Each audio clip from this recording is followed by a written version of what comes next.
My parents threw me out at 18 with nothing. Now they're homeless, begging for help, and I shut them out. I'm 29 male and never thought I'd be writing this, but here we are. My parents showed up at my house last week, broke and desperate. They wanted to move in with me after losing their home in a lawsuit.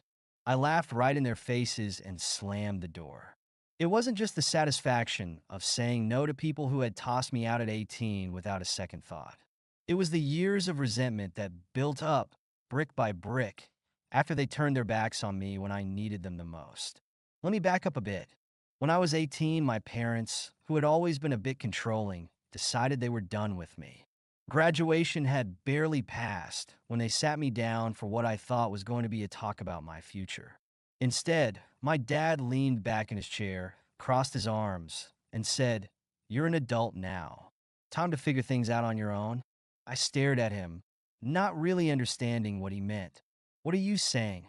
My mom, always the more calculating one, chimed in, "We've given you everything for 18 years. Now it's time for you to stand on your own. We think it's best for you to move out." Just like that. No warning, no discussion. I was being kicked out. They weren't abusive, but they sure as hell weren't loving either. Everything was transactional with them. My dad always complained about how much I cost, and my mom treated me like an obligation more than anything else. But I don't have a job lined up yet. I just graduated, I said, feeling a lump form in my throat. How am I supposed to pay for college or rent? "That's your problem now," my dad said, shrugging like it wasn't a big deal. "You'll figure it out. It's called responsibility." I didn't know what to say. It felt like a sucker punch. I thought parents were supposed to help their kids, especially when they were starting out. But for mine, I was just a leech they couldn't wait to get rid of. They gave me a month to pack up and leave, and that was that. I spent that month scrambling. I worked at a grocery store part-time, but there was no way that was enough to pay for rent. I applied for loans, picked up extra shifts, and started cutting corners wherever I could. I found a tiny, rundown studio apartment across town. Barely affordable, but it was better than being homeless. And let me tell you, those years were rough. I juggled school and work, lived off ramen, and tried to stay afloat. They didn't call, they didn't care. I had to figure everything out on my own, and I did. I made it through college barely, but I made it. I got a decent job in tech, saved up for a few years, and eventually bought my own place. A modest house, but it was mine. And the best part? I did it without their help. Fast forward to a few months ago, and I get this call from my aunt. She's one of the few family members I still talk to. She tells me my parents have lost their house in some lawsuit. Apparently, my dad got involved in some shady business deal, thinking he could make a quick buck. It backfired. Hard. They were sued for everything and lost. The house, the cars, the savings. Gone. Are you going to help them? My aunt asked, hesitantly, like she already knew what my answer would be. I laughed because the idea of me helping them was ridiculous. Help them? After what they did to me? "They're still your parents," she said, her voice wavering a little. "Yeah, and they didn't give a damn about me when I was struggling. They made their bed. Let them lie in it." I hung up after that, thinking that was the end of it. But then, last week, they showed up on my doorstep. It was a Saturday morning. I just finished making breakfast, feeling pretty good about life. When I heard a knock at the door, I wasn't expecting anyone, so I was surprised to see my parents standing there. My dad looked exhausted, bags under his eyes, and my mom, who had always prided herself on looking put together, looked like she hadn't slept in days. "We need to talk," my dad said, his voice strained. I leaned against the doorframe, arms crossed. "About what?" "We lost the house," my mom blurted out, as if I didn't already know. "Yeah, I heard," I said, keeping my voice as casual as I could. "So?"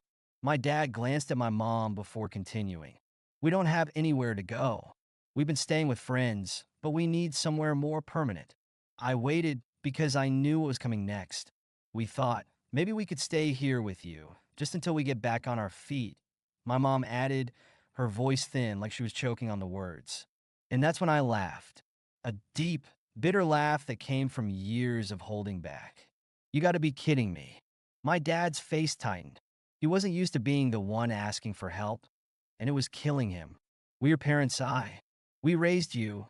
You owe us. I raised an eyebrow. Owe you? You mean like how you threw me out at 18 with nothing? No help? No support? Is that the kind of what you're talking about? That was different. My mom cut in, her voice sharpening. We were trying to teach you responsibility. Responsibility? I repeated, shaking my head. You mean abandonment. You kicked me out because you didn't want to deal with me anymore. Now you want to move in here? After everything? We didn't have a choice. My dad snapped, the anger bubbling up. We couldn't afford to support you anymore. I couldn't believe what I was hearing. You couldn't afford to support me? I was working my ass off just to survive while you two were living comfortably in your big house, driving your fancy cars. And now that you've lost it all, you come to me. My mom started to cry, though I could tell it was more out of desperation than actual sadness. Please, we don't have anywhere else to go. We'll be out on the street. I stared at them. These two people who had treated me like nothing more than an inconvenience for most of my life. They were standing there, begging me, but all I could feel was nothing. No sympathy, no guilt, just cold indifference. I'm sorry you're in this mess, I said, though my voice was flat, devoid of any real apology. But I'm not your backup plan. I built this life on my own, without your help, and I'm not about to let you swoop in and take advantage of it now. My dad clenched his fists, the anger rising again. You're just going to leave us homeless? After everything we did for you? Everything you did for me? I shot back. You mean like throwing me out when I wasn't ready? Leaving me to figure it all out on my own? Yeah, you really did a lot for me. You ungrateful little. My dad started, but I cut him off. I'm not ungrateful. I'm just done with you both. You made your choices, and now you're dealing with the consequences. Just like I had to deal with mine. They both stood there, stunned, like they couldn't believe their son was talking to them like this. But I wasn't that scared, desperate kid they'd thrown out all those years ago. I was a man who had built something from nothing, and they weren't going to guilt me into anything. My mom, still sniffling, tried one last time. Please, we don't have anyone else. You should have thought about that before you decided to cut me off, I said, stepping back into the doorway. Good luck. And with that, I closed the door right in their faces. I stood there for a moment, just staring at the closed door, feeling a strange mix of emotions. Relief, mostly. Satisfaction, definitely. Maybe a tiny bit of guilt, but not enough to matter. I had done what I needed to do. They had made their choices, and I had made mine. They tried calling after that, left voicemails, sent texts. My aunt even called, saying I should reconsider, that they were my parents, and I couldn't just leave them out in the cold.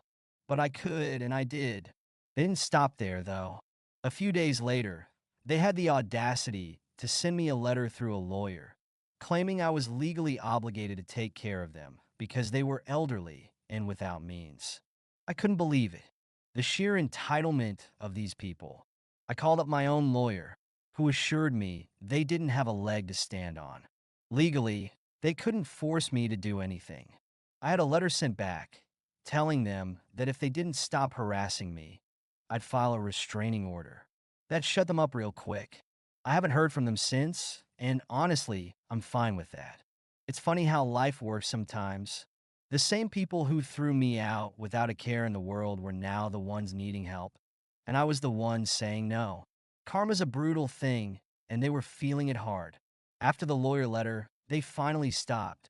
No more calls, no more texts, no more desperate pleas from my aunt. Just silence. And honestly, that's exactly how I wanted. They made their choices, and now they're living with the consequences. I've built a life I'm proud of, without their help, and I'm not going to sacrifice my peace to save people who never cared about mine. They taught me one thing, though, how to survive on my own. Now they're just a distant memory, and I'm better off for it. For anyone reading this, sometimes saying no is the best thing you can do. Thank you so much for listening to my story. If you have any thoughts, I'd love to hear them, so please leave a comment. Don't forget to like and subscribe if you want more stories like this one.